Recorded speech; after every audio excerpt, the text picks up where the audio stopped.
Hey there everybody, welcome back to the channel. Thanks for tuning in again for another weekly update on news and information about DCS World. I'm your host, Prickly Hedgehog. I hope this video finds you well. Let's delve into this week's newsletter, which is a little bit shorter than usual, and in part this is because of where we're headed. We're headed towards 2.7, of course, which is going to be a new era in the game. That's where we're going to see the clouds, possibly the mosquito. We haven't seen too much up in the way of updates with regards to that. Of course, we have seen updates about the hind, and we've seen updates about the Apache, but nothing recently about the mosquito. So I suspect if it's going to be released, we should see some. Having trouble there. It's like seashells. We should see some information about the mosquito in the next couple of weeks. I would say some sort of development report or some sort of information pertaining to that particular aircraft. I believe it was promised for quarter 1. I know that clouds definitely were, so I want to get those out. So we'll wait and see here with regards to those updates and what's going to be finalized in this big patch that I suspect is coming. In the interim, we're not getting big patches. We're just getting little small patches, you probably would have noticed, covering the new campaigns. Now the good news though is that the stable version this week basically got a huge injection of updates that had already been inserted into open beta over the last several months. So that's promising. They're talking here about some of the highlights, which include things like in DCS World, we've got the cockpit missile launch sound update. They've added the bulk cargo vessel, the Handy Wind, with the helipad that was inserted into open beta several weeks ago. For the Hornet, we've got the added GMT, GMTT radar modes, the C radar mode.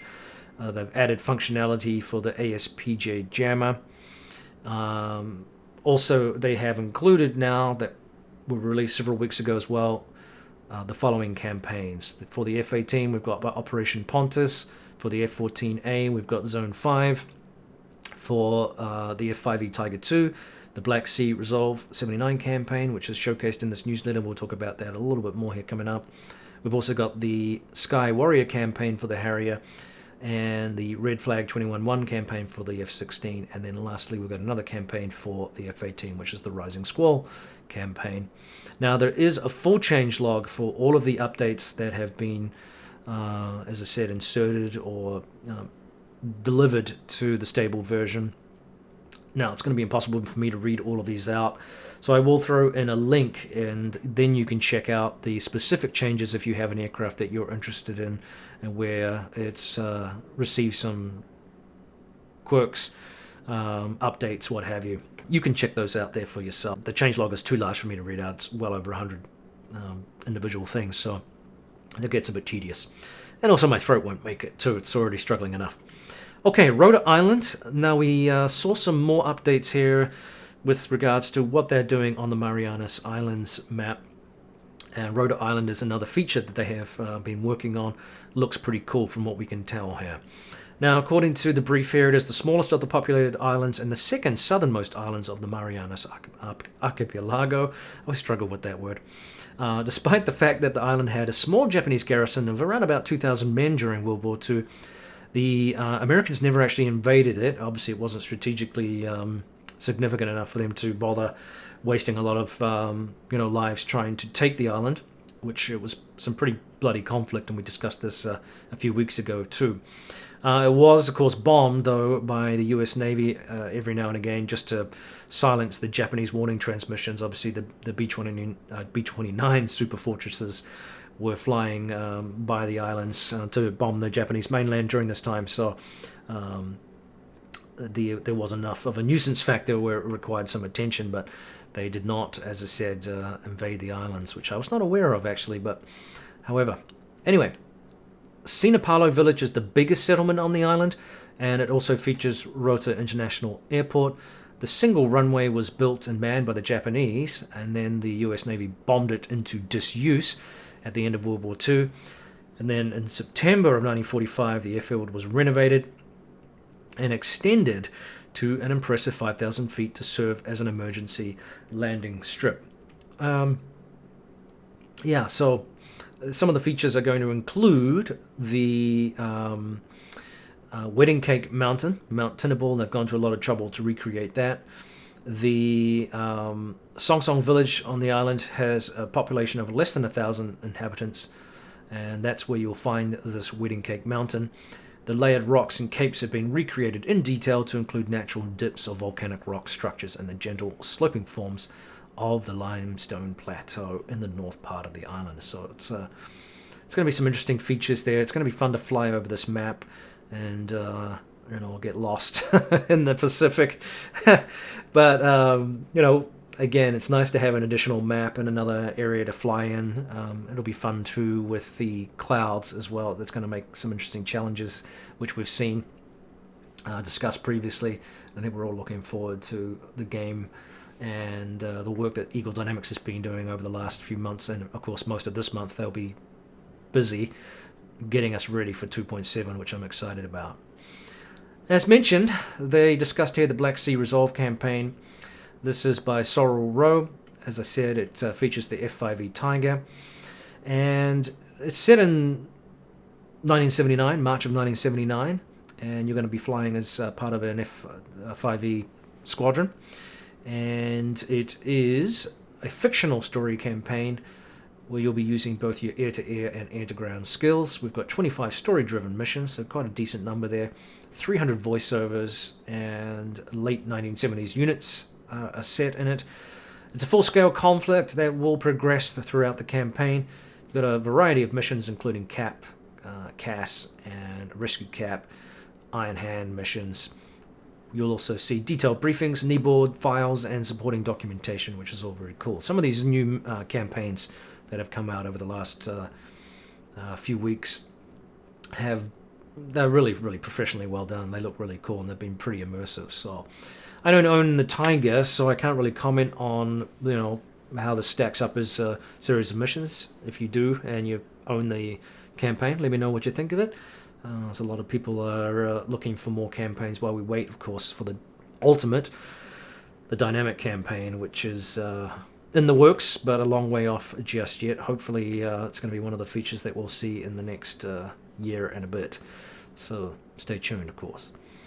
Well, that's really all that's going on right now, and I say that in very loose terms because we know that the third-party developers are still busy beavering away in the background. They're doing stuff like what we've seen from Razbam. I did throw up a picture of the F-15 Strike Eagle that it's being worked on.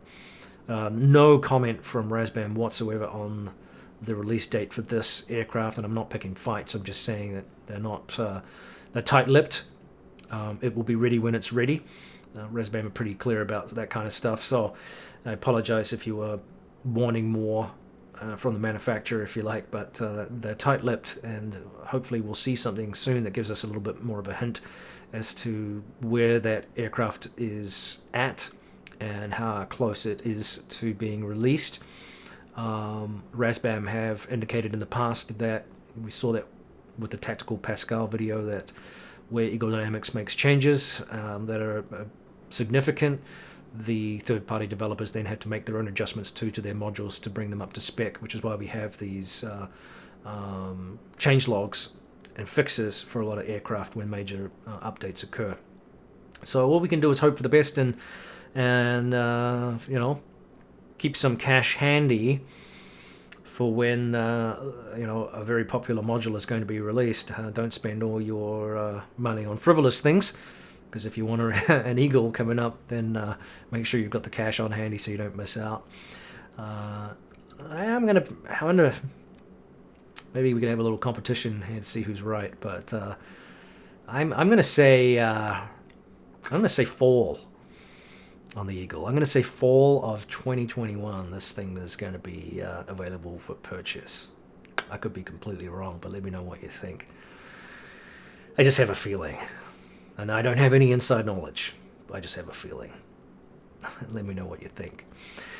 Anyway, other third-party developers are also working hard. No major news, really. Nothing too exciting. I haven't seen anything from True Grit with regards to the Eurofighter 2000. They've been pretty quiet over the last few months, since Christmas, actually. We haven't seen any updates. I will check in again and see where they're at. I know a lot of people are looking forward to that Eurofighter. And if ever there was an aircraft that's generating excitement, I think it's probably the number one out of the Eagle, certainly even out of the F4 Phantom, although the Phantom is a nostalgic fan favorite. Certainly the Eurofighter is one that a lot of people are excited about. Quite bonkers just how much enthusiasm and commentary that aircraft brings. So, and for good reason, it's a fantastic aircraft. So, stay tuned. I will bring you updates where I can. For now, I think that'll do. Thanks for tuning in, like I said, and I appreciate all the likes and the subscriptions and the comments, of course, too. Keep those rolling in. We have some good discussions in this community, and I enjoy scrolling through on a Saturday morning and seeing what people are saying about the game and your thoughts and comments on the video and all the rest of it. So keep it rolling. If you want to support, we have a couple of Patreon supporters. If you want to be a patron for the channel, I will throw up a link for that. Obviously, you're not obliged to. It's not compulsory, but it does help the channel chug along. Let's wrap it up. Thanks, guys. Thanks for tuning in again. We'll see you next time. Carry on flying. Stay tuned. I'll bring you more videos where I can. It's going to be a busy period for me coming up here. A lot of logistic stuff going on at work, so that's going to keep me busy over the next month and a half. So probably a little bit longer, but we'll see what happens. It's spring, summer, and then the wife will have things for me to do as well around the house. And yeah, that's going to cut into my my flying time. Such is life. Anyway, take care, everybody. This is Prickly Hedgehog out. We'll see you next time.